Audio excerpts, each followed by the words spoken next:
चांद रात की ठंडी हवा गांव की कच्ची गलियों से गुजरती हुई हर दरवाजे को खुशखबरी दे रही थी। आसमान पर बारीक सा चांद ऐसे मुस्कुरा रहा था जैसे बरसों बाद कोई प्यारा मेहमान आया हो। मस्जिद के मीनार से ऐलान हुआ कि कल पहला रोजा है, तो पूरे गांव में खुशी की लहर दौड़ गई। बच्चों ने तालियां बजाईं, जवानों ने एक दूसरे को गले लगाया और बूढ़ी आंखों में शुक्र के आंसू आ गए। हर घर में चिराग रोशन हो गए और दिलों में इबादत की रोशनी जाग उठी। यूं लगा जैसे पूरा गांव एक दिल बनकर धड़क रहा हो। गांव के बीचों बीच रहने वाली बूढ़ी अम्मा सबसे ज्यादा खुश थीं। उनके सफेद बाल चांदनी में चमक रहे थे और हाथों में तस्बीह थी। वो हर साल सबको इकट्ठा करके इज्तिमाई सहरी करवाने की रिवायत जिंदा रखती थीं। उनकी आवाज में शफकत थी और लहजे में दुआ की मिठास। वो कहती थीं कि मिलकर खाने में बरकत होती है। इसीलिए इस साल भी उन्होंने ऐलान किया कि सहरी सब मिलकर बनाएंगे। गांव वालों ने दिल से उनकी बात मान ली। रात के आखिरी पहर जब अंधेरा गहरा था तो अम्मा सबसे पहले जाग गईं। उन्होंने आहिस्ता से वुजू किया और 2 नफल अदा किए।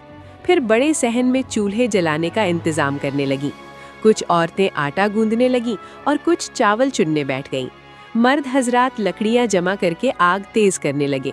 हर तरफ हल्की रोशनी और खुशबू फैलने लगी। सहरी की तैयारी पूरे जोश से शुरू हुई। एक तरफ बड़े देगचे में दूध गर्म हो रहा था, दूसरी तरफ पराठों के लिए आटा नरम गूंधा जा रहा था। अम्मा खुद नमक और अजवाइन की मिकदार देख रही थीं। वो हर लड़की को समझा रही थीं कि आटा ज्यादा सख्त ना हो। उनकी निगरानी में हर चीज तरतीब से हो रही थी। एक कोने में दाल धोकर भिगोई जा रही थी ताकि हल्की सी चना दाल की सालन बन सके। अम्मा ने कहा कि सहरी में ज्यादा मिर्च नहीं होनी चाहिए। उन्होंने हल्दी की चुटकी डाली और हल्की आंच पर पकने दिया। साथ ही देसी घी में जीरा तड़का लगा। खुशबू पूरे सहन में फैल गई। सब ने मुस्कुराकर अम्मा को देखा।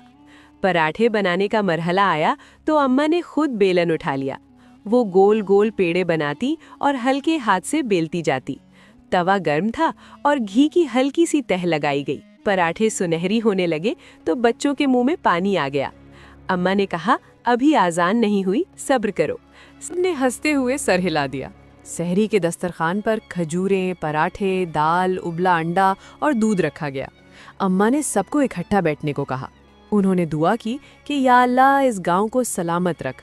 आजान से पहले सब ने पानी पी लिया। फिर फजर की अजान गूंजी तो सब मस्जिद की तरफ चल पड़े।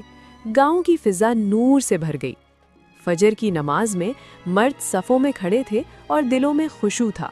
इमाम साहब ने लंबी